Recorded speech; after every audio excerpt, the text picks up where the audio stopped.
कौरवों की सेना के अग्रभाग पर प्रायः दुशासन ही रहा करता था और पांडवों की सेना के आगे भीमसेन। पिता ने पुत्र को मारा, पुत्र ने पिता के प्राण ले लिए। भांजे ने मामा का वध किया तो मामा ने भांजे का काम तमाम किया। युद्ध का ये दृश्य था। पहले दिन की लड़ाई में भीष्म ने पांडवों पर ऐसा हमला किया कि पांडव सेना थर्रा उठी। युधिष्ठिर के मन में भय छा गया। दुर्योधन आनंद के कारण झूमता हुआ दिखाई दिया। पांडव घबराहट के मारे श्री कृष्ण के पास गए। श्री कृष्ण युधिष्ठिर और पांडव सेना का धीरज बंधाने लगे। पहले दिन की लड़ाई में पांडव सेना की जो दुर्गति हुई थी, उससे सबक लेकर पांडव सेना के नायक धृष्टद्युम्न ने दूसरे दिन बड़ी सतर्कता के साथ व्यूह रचना की और सैनिकों का साहस बंधाया। सारी कौरव सेना में 3 ही ऐसे वीर थे जो अर्जुन का मुकाबला कर सकते थे, भीष्म, द्रोण और कर्ण। सारे कौरव वीरों को अपना प्रतिरोध करते हुए देखकर अर्जुन ने अपना गांडीव हाथ में लेकर इस कुशलता से युद्ध किया कि कौरव सेना के सभी महारथी देखकर दंग रह गए। भीष्म ने अर्जुन पर जोरों से हमला कर दिया। इस प्रकार अर्जुन और भीष्म के मध्य बड़ी देर तक युद्ध होता रहा। फिर भी हार जीत का कोई निर्णय न हो सका। एक ओर ये अद्भुत युद्ध हो रहा था तो दूसरी ओर द्रुपद का पुत्र धृष्टद्युम्न, जो द्रोणाचार्य का जन्म से बैरी था, आचार्य के साथ युद्धरत था।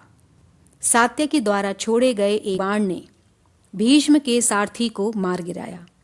सारथी के गिर जाने पर घोड़े हवा से बातें करते हुए अत्यंत वेग से भाग खड़े हुए। इससे कौरव सेना में बड़ी तबाही मची। सब कौरव वीर पश्चिम की ओर देख देखकर ये मनाने लगे कि कब सूर्यास्त हो और युद्ध बंद हो, ताकि इस तबाही से मुक्ति मिले। सूर्य अस्त हुआ, संध्या हुई और युद्ध बंद हुआ।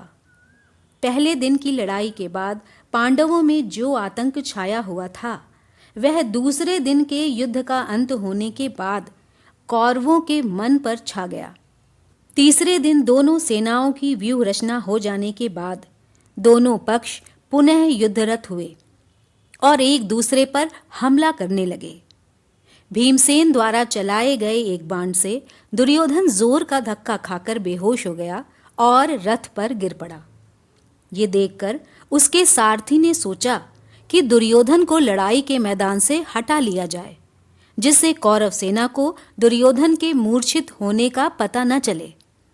इन्हीं विचारों से प्रेरित होकर सारथी जल्दी से रथ को युद्ध भूमि से हटाकर छावनी की ओर ले गया, किंतु उसने जो सोचा था हुआ उससे उल्टा। अनुशासन के टूटने और सेना में खलबली मच जाने का कारण वह स्वयं ही बन गया। सैनिकों में भगदड़ मच गई। इधर पांडवों की सेना में आनंद छाया हुआ था। दिन के पहले भाग में उन्होंने कौरव सेना पर जिस प्रकार हमला करके उसे तितर बितर कर दिया था, उन्हें इस बात की आशा न थी कि भीष्म इस बिखरी हुई सेना को पुनः इकट्ठा करके उन पे टूट पड़ेंगे। भीष्म ने ऐसा भयानक हमला किया कि पांडव सेना के पांव उखड़ गए। श्री कृष्ण, अर्जुन और शिखंडी के प्रयत्नों के बावजूद सेना अनुशासन में न रह सकी। भीष्म के छोड़े गए कई बाण अर्जुन एवं श्री कृष्ण के शरीर पर लग ही गए।